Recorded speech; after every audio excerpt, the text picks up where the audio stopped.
Just go through some of the facts of the situation, because just to remind ourselves, first of all, of what we're talking about. Now, these are the figures for this year alone. 46,000 migrants crossing so far this year.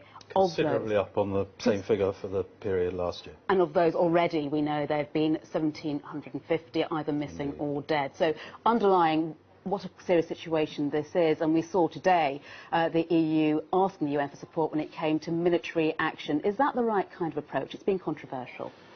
We'd be very concerned about that if it was the only thing that was being suggested. We're concerned about it for itself, where there's a great worry that it exacerbates an already critical situation in northern Africa and pours fuel on an already raging fire. What we need to do is put the safety of migrants first and centre of any European response. And I think the European Commission have done Europe a favour by coming up with this set of proposals, because it goes much further than military action. It does call for relocation. We'll look at it in a bit more detail at the proposals in a second. But let's just remind ourselves of the number of asylum applications we've seen, because 626,000 last year, and now that is the highest figure since 1992. And if we look at it by country, it's quite an interesting pattern, isn't it? Because let's start off by looking here at the UK, 32,000 according to Eurostat. Compare that with Hungary, smaller population, but 43,000 applications. 64,000 in France. If we go down to Italy, 65,000. But take a look here at Sweden, 81,000. And if we take a look at Germany, over 200,000. So not exactly distributed equally when it comes to the size of the economy or indeed the population. No, indeed, and the UK takes below the European average if you look at the number of applications per head of the population.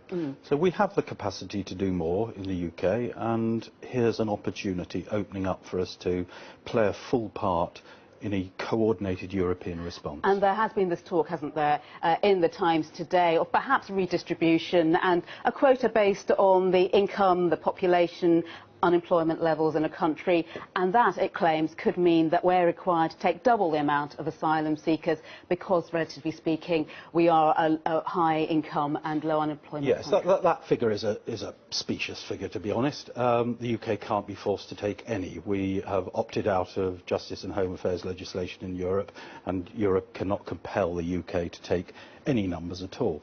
We hope the UK response will be to contribute voluntarily to any schemes being developed. And the European Commission are talking about two schemes. One is relocation of people who are brought ashore from the boats in the Mediterranean, and how do we support the frontline states, Italy, Spain, Greece, Malta, to better cope with that? They're stretched already.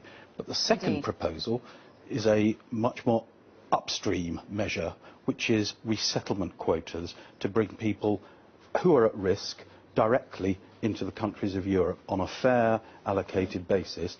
And that's the way to tackle the smuggling, not to be dropping bombs. Lots of reaction, of course, politically as well. Been hearing from Nigel Farage, amongst others, as well. I don't want us to be part of a common EU asylum policy, and even if Mr Cameron attempts to resist, all they have to do in Italy is to give people EU passports, and then all of them, if they wish, can come to Britain. So I think Cameron's first Euro crisis has started today.